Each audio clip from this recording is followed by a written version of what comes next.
नमस्कार, DV live Bihar में आप सबका स्वागत है। मैं हूं आराधना और मेरे साथ मौजूद है मेरी सहयोगी अंशिता और स्वागत करती हूं मैं आप सभी तमाम दर्शकों का आज के हमारे इस कार्यक्रम में। तो जैसा कि आपको पता है कि बिहार में विधानसभा चुनाव के लिए सियासी सरगर्मियां अभी से देखी जा रही हैं। राजनीतिक बयानबाजी का दौर काफी तेज है। लगातार विपक्षी दल सत्ता पक्ष के खिलाफ आवाज उठा रहे हैं, उनकी खामियों को उजागर कर रहे हैं, तरह तरह के हमले कर रहे हैं।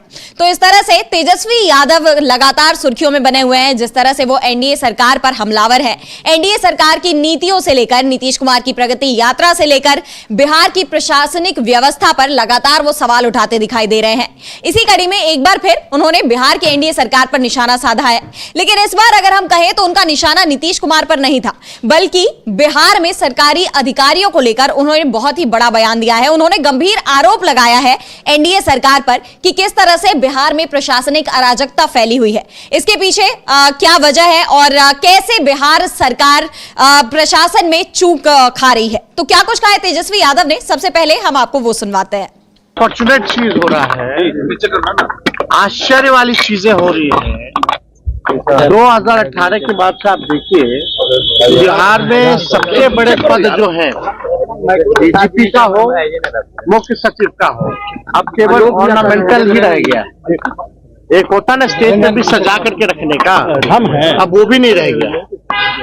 ना डीजीपी की चल रही है, ना ही मुख्य सचिव की चल रही है। मुख्यमंत्री कहीं जाते हैं तो इनको बुलाते भी नहीं है, नहीं ले जा भाई को अपना। वही रिटायर्ड जो अधिकारी है बराबर में लगाओगे तो मैं वही लोग जो है बिहार चलाने का काम करना। अभी कैसे छोड़ दो। अब बिहार में तो अभी डीके टैक्स जो है वो चल रहा है पूरी तरीके से। बिहार में वसूली, अधिकारियों का इधर से हेरा फेरी, ट्रांसफर। जो काबिल अधिकारी हैं, जो परफॉर्मर हैं, चाहे आईएएस हो आईपीएस हो, 90% ऐसे परफॉर्मर अधिकारियों को जो है सेंटिंग पद पे जो है डाल दिया गया। उनसे कोई काम नहीं लिया जा रहा है, या उस ग्रुप में अगर बात नहीं मानी जाती है।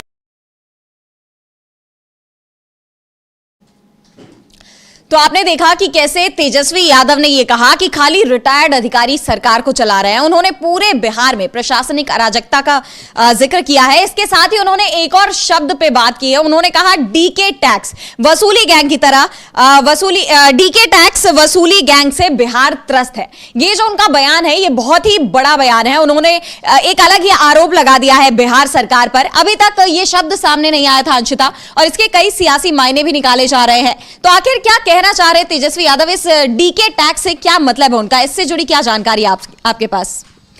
बिल्कुल, यहाँ पर तेजस्वी यादव के तेवर, सबसे बड़ी बात तो जो गौर करने वाली है वो ये कि कभी नरम है और कभी तल्ख है, ये देखने को मिल रहा है। और लगातार वो कभी नीतीश कुमार पर, नीतीश सरकार पर निशाना साधते हैं, लेकिन पर्सनली नीतीश कुमार की जब बात आती है तो वो कहीं ना कहीं उन्हें बेचारा बताने की कोशिश करते हैं, कहीं ना कहीं ये दिखाने की कोशिश करते हैं कि उनकी तो सुनी ही नहीं जा रही है। और उन सब को लेते हुए अब उन्होंने एक नया आरोप लगाया और एक डीके टैक्स को लेकर खुलकर जानकारी सामने नहीं आ रही आराधना, लेकिन दावे ऐसे किए जा रहे हैं कि डी और के को लेकर उन्होंने कुछ अधिकारियों, जो पूर्व अधिकारी हैं, उन पर निशाना साधा है कि नीतीश की नहीं सुनी जा रही, लेकिन जो उनके करीबी हैं वो सरकार को चला रहे हैं। उन्होंने खुलकर नाम नहीं लिए, लेकिन जो पूर्व अधिकारी हैं, जो पहले प्रशासन में रह चुके हैं, उन लोगों पर ये निशाना साधते हुए कहीं ना कहीं उन्होंने नीतीश को भी घेरने की कोशिश की। लेकिन इसके बाद ही उन्होंने आगे, हमने जो सुना अभी, उसमें फिर उन्होंने कहीं ना कहीं नीतीश के बचाव में ही बात की है। लेकिन यहाँ पर दिख रहा है कि साफ साफ एक विपक्ष के नेता के तौर पर वो अपनी भूमिका अच्छी तरह निभा रहे हैं।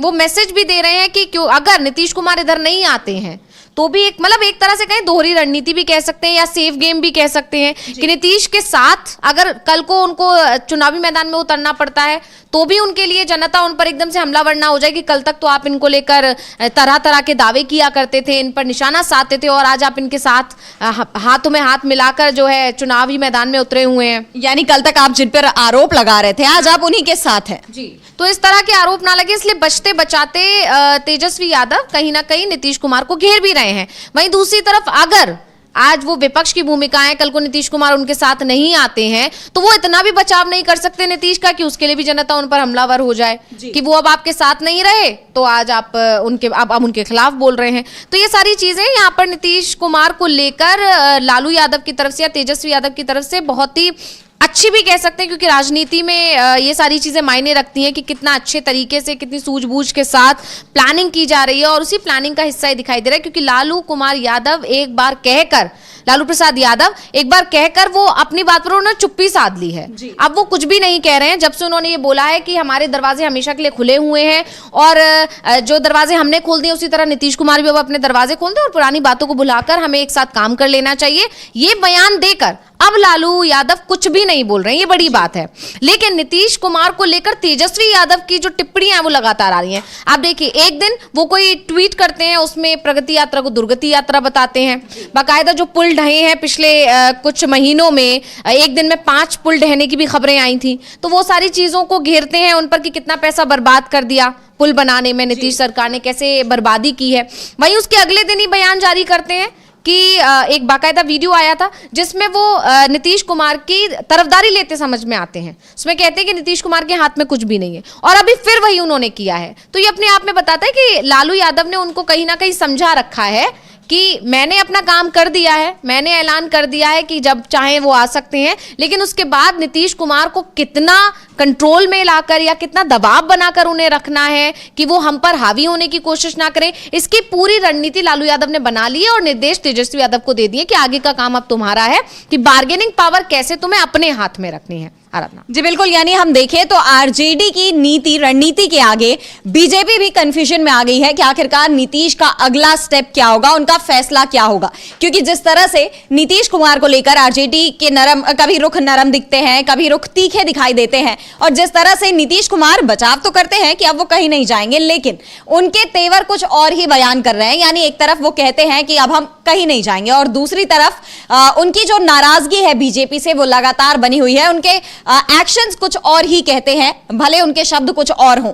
और ऐसे में बीजेपी के अंदर भी एक कंफ्यूजन, भारी कंफ्यूजन दिखाई दे रही है, और बीजेपी की तरफ से कोशिश की जा रही है कि नीतीश कुमार को मनाया जाए। क्योंकि जो चर्चाएं चल रही है बिहार में 14 जनवरी से 18 जनवरी के बीच कुछ बहुत बड़ा होने के संकेत मिल रहे हैं। 14 जनवरी को कहा जा रहा है कि जो ये चूड़ा भोज बनाया जाएगा, इसमें नीतीश कुमार कुछ बहुत बड़ा फैसला ले सकते हैं। और जैसा कि आपको पता है कि चूड़ा भोज बिहार में बहुत बड़ा कार्यक्रम होता है, और सभी राजनीतिक दल वहां उनका निमंत्रण होता है, एकजुट होकर चूड़ा भोज पर लालू यादव भी होंगे, नीतीश कुमार भी होंगे। तो ऐसे में कुछ बहुत बड़ा होने का चांस जरूर बना हुआ है, और बीजेपी ये रिस्क लेना नहीं चाहती है। क्योंकि अब नीतीश कुमार के तेवर भी कुछ यही कहानी बयान कर रहे हैं कि वो बीजेपी से नाराज है और कभी भी कोई बड़ा फैसला ले सकते हैं, और चुनावी मौसम में उनका ये फैसला बीजेपी के लिए बहुत बड़ा नुकसान साबित हो सकता है।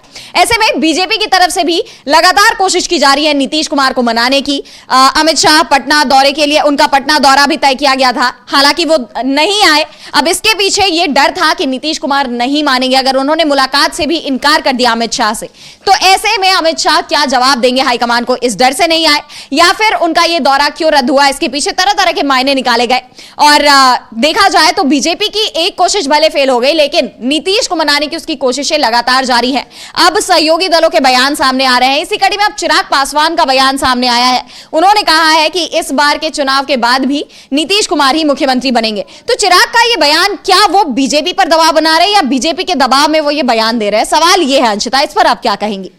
जी बिल्कुल, यहाँ पर चिराग पासवान का हम अगर पिछले 2-3 दिनों में जो उनका रुख रहा है उस पर सवाल भी खड़े हुए हैं पिछले दिनों, लेकिन अब ये जो उन्होंने अचानक से बयान बदला है, या कह सकते हैं कि बयान दिया है, इसने भी कई सवाल खड़े कर दिए हैं। क्योंकि अभी पिछले दिनों देखिए कि जब प्रगति यात्रा निकल रही थी और उस दौरान जब उनकी संसदीय क्षेत्र में नीतीश कुमार पहुंचे तो चिराग पासवान उस बैठक में मौजूद नहीं रहे, खुद भी नहीं रहे, अपने दूसरे सांसद को भी मना किया या वो किसी वजह से नहीं रहे। लेकिन ये कहा जा रहा है कि बीजेपी आलाकमान के इशारे पर ही चिराग पासवान ने उस बैठक से दूरी बनाई थी, क्योंकि उस बैठक से बीजेपी के भी सांसद ने दूरी बनाई थी। तो ये इत्तेफाक तो नहीं हो सकता कि तीनों ही सांसद एक साथ गायब हो गए, कोई एक तो वहां हो सकता था। चिराग पासवान को चलो हो सकता है कोई काम हो, तो बाकी 2 सांसद तो हो सकते थे। ये सारी चीजें सवाल खड़े कर रही थी। और ये कहा जा रहा था कि जिस तरह से अमित शाह जब पटना दौरे पर आने वाले थे और नीतीश कुमार की तरफ से या जेडीयू की तरफ से जो मैसेज पहुंचा दिया गया आला कमान को कि सीएम फेस पर बात करनी है तो वो आए, नहीं तो हम उनसे नहीं मिलेंगे। अब अमित शाह के सामने बहुत ही बड़ी दुविधा की स्थिति हो गई थी कि अगर वो पटना जाते हैं, नीतीश कुमार को लेकर उनसे सवाल किया जाएगा तो वो सब जवाब क्या देंगे। अगर नीतीश कुमार ने आने से मना कर दिया तो नई सवाल खड़े हो जाएंगे, चर्चाओं का बाजार गर्मा जाएगा। मीडिया में वैसे इस बात की चर्चा चल रही है कि नीतीश कुमार पलटी मारने वाले हैं या बीजेपी से दूरी बना रहे हैं। खासतौर से इस तरह की चर्चा ने तब जोर ज्यादा पकड़ लिया जब वो अचानक से पटना लौट आए, ना जेपी नड्डा से मिले ना ही वो पीएम मोदी से मिले। अब ऐसे में अमित शाह पटना आते और नीतीश कुमार उनसे भी नहीं मिलते तो सवाल खड़े हो जाते। तो उन सभी सवालों से बचने के लिए अमित शाह ने पहले अपना दौरा रद्द किया और उसके बाद चिराग पासवान को भी ऐसा ही मैसेज देने की कोशिश की कि नीतीश कुमार को दबाने के लिए ये जरूरी है कि हम पूरा एनडीए एकजुट हो और नीतीश को अलग थलग कर दिया जाए। यही बात तब भी देखने को मिली, जैसे आप देखिए बीपीएससी का मुद्दा जो बहुत ज्यादा गरमाया था, उसमें बीजेपी की तरफ से किसी तरह से कोई सफाई नहीं आ रही थी, ना नीतीश कुमार के उनके समर्थन में कोई आकर खड़ा हुआ था और चिराग पासवान उस मुद्दे पर कहीं ना कहीं सरकार को घेरते हुए दिखाई दे रहे थे। अब नीतीश सरकार को घेरने के पीछे का मकसद आप समझिए कि गृह मंत्रालय भी उनके पास है, उससे पुलिस घिरती थी क्योंकि पुलिस ने लाठीचार्ज किया था, और बीपीएससी यानी शिक्षा मंत्रालय जो आता है वो भी नीतीश कुमार के कोटे के मंत्री के पास ही आता है। तो ऐसे में उसमें सिर्फ और सिर्फ नीतीश कुमार घिर रहे थे, इसलिए चिराग पासवान ने आकर बाकायदा बयान दिया था और छात्रों की मांग सुननी चाहिए, बात करनी चाहिए, ये सारी चीजें उन्होंने कही थी। कहीं ना कहीं उन्होंने सरकार पर ही निशाना साधा था, तो वो भी एक रणनीति का हिस्सा था, ये दिखाने की कोशिश कि नीतीश कुमार को बिल्कुल अलग कर देना है। अब जैसे जैसे इधर चिराग ने नजदीकी बढ़ाई, बीजेपी आलाकमान के इशारे पे काम करना शुरू किया, वहीं अब दूसरी तरफ जो उनके चाचा हैं पशुपति पारस, उन्होंने लालू यादव से नजदीकी बढ़ा ली, उन्होंने नीतीश कुमार से नजदीकी बढ़ा ली और उन्होंने न्योता दे दिया दही चूड़ा भोज जो होने वाला है 14 तारीख को उसका। और उसका निमंत्रण जैसे ही वहां पहुंचा, न्योता जैसे ही पहुंचा, अब खबर आ रही है कि दोनों ने ही उस न्योते को स्वीकार कर लिया और वो एक साथ उस कार्यक्रम में पहुंचने भी वाले हैं। अब जैसे ही पशुपति पारस ने उधर नजदीकी बढ़ाई, इधर बीजेपी में खेमे में खलबली मच गई है और उस खलबली का असर ये हुआ कि पहले ईडी को एक्टिव किया गया, आरजेडी के नेताओं के घर छापेमारी शुरू हो गई है और उसी तरह दूसरा काम चिराग पासवान को थोड़ा सा कहा कि अब आप अपने तेवर थोड़े से नरम कीजिए नीतीश कुमार को लेकर। और ये सिर्फ चिराग पासवान के साथ नहीं, जीतन राम मांझी जो हम के जो है प्रमुख हैं, उनको भी यही कहा गया कि आप भी बयान दीजिए। मतलब अब सहयोगियों के सहारे से नीतीश कुमार के नेतृत्व को स्वीकार करने की बात कही जा रही है, सहयोगियों के सहारे से ये मैसेज पहुंचाया जा रहा है कि अगर एनडीए जीतती है तो सीएम जो होंगे वो नीतीश कुमार ही होंगे। यानी अभी शुरुआत जो बीजेपी ने अपने तेवरों को एकदम से नरम नहीं कर सकती बीजेपी, क्योंकि उससे फिर नीतीश कुमार की बार्गेनिंग पावर और बढ़ जाएगी, क्योंकि नीतीश का जो अभी जिस तरह से जो फाइट चल रही है या जो खींचतान चल रही है वो सिर्फ और सिर्फ इसको लेकर नहीं है कि उनको सीएम चाहिए, उसके अलावा वो सीट बंटवारे में भी इस बार बड़े भाई की भूमिका में रहना चाहते हैं, वो अपने पास ज्यादा सीट्स रखना चाहते हैं। फिर उसके बाद मंत्रालय को लेकर बात आएगी। तो ये सारी चीजें अगर एक चीज पर भी बीजेपी ने अपने आप को ढीला छोड़ दिया उनके आगे, या कहीं ना कहीं ये महसूस करा दिया कि हम आपके दबाव में आ गए हैं, हम डर गए आपसे, तो नीतीश कुमार एक के बाद एक अपनी शर्तें थोपते जाएंगे। इसीलिए बीजेपी खुद को पीछे रख के पहले सहयोगियों के सहारे से इस तरह के बयान दिलवाकर नीतीश कुमार को कहीं ना कहीं वापस से मनाने की कोशिश यहां पर करती हुई दिखाई दे रही है आराधना। जी बिल्कुल, और ना सिर्फ सहयोगियों के सहारे बल्कि अगर हम देखें तो सरकार की जो नीतियां हैं उनमें भी एक बदलाव देखा गया। अभी घोषणा की गई है कि जो सेंट्रल टैक्स है, केंद्रीय कर, उसमें बिहार को 2 गुना हिस्सा दिया जाएगा, बिहार का शेयर 2 गुना कर दिया गया है। ये अपने आप में बहुत बड़ा संकेत है अंशिता कि बीजेपी किस तरह से घबराई हुई है कि कहीं नीतीश कुमार पाला ना बदल ले। क्योंकि अगर हम देखें तो ना सिर्फ राज्य में बल्कि केंद्र में भी बीजेपी सरकार को, एनडीए की जो सरकार है जेडीयू के सहारे चल रही है, केंद्र की भी सरकार। तो ऐसे में अगर नीतीश पाला बदलते हैं तो इसका सीधा असर केंद्र की एनडीए सरकार पर भी पड़ेगा। और ऐसे में सरकार की ये घबराहट साफ दिखाई दे रही है जब उन्होंने ये ऐलान किया कि जो केंद्रीय कर है वो 2 गुना कर दिया जाएगा बिहार के लिए। और इनका ये ऐलान ऐसे वक्त पर आया है जब सियासी उथल पुथल बिहार में बहुत तेज देखी जा रही है, नीतीश कुमार के बार बार पलटी मारने की चर्चाएं तेज है। तो ऐसे में बीजेपी का ये फैसला, आपको क्या लगता है, इस पर आपकी क्या प्रतिक्रिया होगी? बिल्कुल ये साफ दिख रहा है कि जिस तरह से बीजेपी को लग रहा है कि नीतीश कुमार उनसे दूरी बना रहे हैं। पशुपति पारस, हालांकि पशुपति पारस का केंद्र की सरकार में कोई समर्थन नहीं है, क्योंकि उनको उस तरह से सीट्स ही नहीं दी गई थी। जब सीटों का बंटवारा हो रहा था लोकसभा चुनाव के दौरान, चिराग को ज्यादा तरजीह दी गई और चिराग ने अच्छा प्रदर्शन भी किया, 5 की 5 सीट्स पर वो जीत कर आए। तो ये सारी चीजें कहीं ना कहीं पशुपति पारस को नाराज करती हैं, और वो नाराजगी अब निकल कर आ रही है जब विधानसभा चुनाव होने वाले हैं बिहार में। मतलब उस वक्त भले ही पशुपति पारस शांत बैठ गए थे, लेकिन अब पशुपति पारस पूरा बदला लेने के मूड में है, और यही उसी बदले से या उसी नाराजगी से जोड़कर देखा जा रहा है जो ये न्योता भेजा गया है। अपने खास भतीजे को इन्होंने न्योता नहीं भेजा, जिनके पिताजी ही इस कार्यक्रम का आयोजन किया करते थे, क्योंकि जो प्रवक्ता है पशुपति पारस की पार्टी के, उनका ये साफ कहना है कि रामविलास पासवान इस कार्यक्रम का आयोजन करते थे, इसमें सभी दलों को बुलाते थे और उसी प्रथा को हम आगे बढ़ा रहे हैं। तो फिर उनके बेटे को इससे अलग क्यों कर दिया गया? यानी साफ है कि पशुपति पारस ये मैसेज देने की कोशिश कर रहे हैं। ये मैसेज सिर्फ चिराग पासवान को नहीं है, ये बीजेपी तक को भी है कि अगर आप चिराग से नजदीकी बढ़ाएंगे तो हम महागठबंधन से नजदीकी बढ़ा लेंगे। ये मैसेज यहां पर देने की कोशिश की गई पशुपति पारस की तरफ से। तो अब यहां पर लेकिन जिस तरह से चिराग के पिछले दिनों बयान आए थे, कहीं ना कहीं चिराग तल्ख दिखे थे, जो भी चाहे वो लेटरल एंट्री का मामला हो या फिर वो आरक्षण का मुद्दा हो, जातिगत जनगणना का मुद्दा हो, बहुत सारे मुद्दे थे जिस पर चिराग ने खुलकर अपनी बात रखी थी, और बीजेपी के या फिर मोदी सरकार के जो फैसले थे उनके खिलाफ वो जाते हुए दिखाई देते थे। इसके अलावा तेजस्वी से मुलाकात की खबरें आई थी, और इसका नतीजा ये हुआ था कि बीजेपी ने तुरंत उनके करीबियों के घर पर ईडी भेज दी थी। ऐसा आरोप लगा कि केंद्र सरकार ने ईडी को एक्टिव कर दिया। नतीजा, चिराग के बयानों में फिर से नरमी देखी गई, बीजेपी से नजदीकियां बढ़ाते दिखाई दे ही रहे हैं चिराग। तो यहाँ पर अभी इसी दौरान जब चिराग के तल्ख तेवर दिख रहे थे, पशुपति पारस से नजदीकी बढ़ाने की कोशिश की थी। आपको याद होगा वो तस्वीर भी जिसमें अमित शाह और पशुपति पारस की मुलाकात हुई थी। लेकिन पशुपति पारस अब किसी भी तरह बीजेपी के झांसे में आते हुए दिखाई नहीं दे रहे हैं। वो उन्होंने साफ अपना बता दिया है रुख कि आपको अब हमारे हिसाब से चलना पड़ेगा, हम आपके हिसाब से नहीं चलेंगे, और आप जो ये क्या कहते हैं अपने फायदे के लिए जो इस्तेमाल करते हैं वो चीजें अब नहीं चल पाएंगी। और इसी वजह से बीजेपी अब कहीं ना कहीं टेंशन में है कि अगर नीतीश निकले तो बिहार, जो क्या कहते हैं, बिहार में तो सत्ता में दिक्कत आएगी ही आएगी, क्योंकि बिना नीतीश के अभी की जो स्थिति है वो ये है कि बिना नीतीश के सरकार अभी तक कोई बना ही नहीं पाया है। नीतीश गए तो बिहार की सत्ता, और नीतीश गए तो केंद्र की सत्ता पर भी इसका असर पड़ सकता है, क्योंकि नीतीश नाराज, उसके बाद चंद्रबाबू नायडू भी की तो है ही, वो भी हमेशा से इस तरह से पलटी मारते रहे हैं, और एकनाथ शिंदे तो नाराज चल ही रहे हैं। तो इसलिए सबसे पहले अभी क्योंकि बिहार में चुनाव है, तो बिहार की जनता को और नीतीश कुमार को खुश करने के लिए ये फैसला केंद्र सरकार की तरफ से लिया गया है। जी बिल्कुल।